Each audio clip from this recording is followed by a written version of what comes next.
एक साथ 4 छुट्टियां होंगी। तमाम निजी और सरकारी दफातर बंद रहेंगे। हुकूमत ने बड़ा फैसला कर दिया।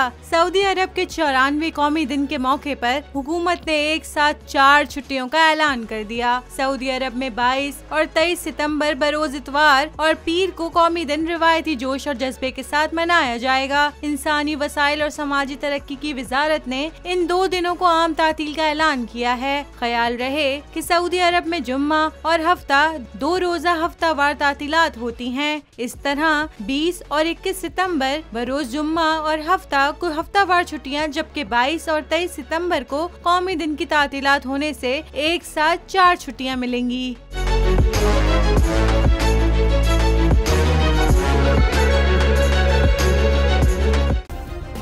सब्सक्राइब करें और बेल दबाएं ताकि कोई खबर रह न जाए।